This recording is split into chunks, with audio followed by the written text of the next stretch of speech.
po, my name is Mabel Sarda from Barangay Lang-Alang, Leyte. Barangay Alang-Alang.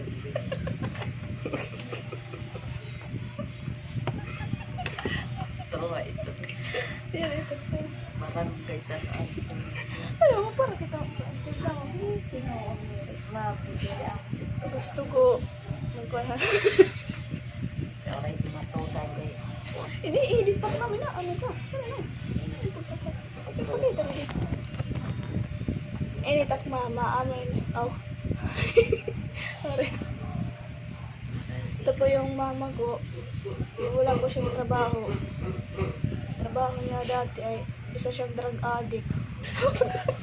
Ako kasi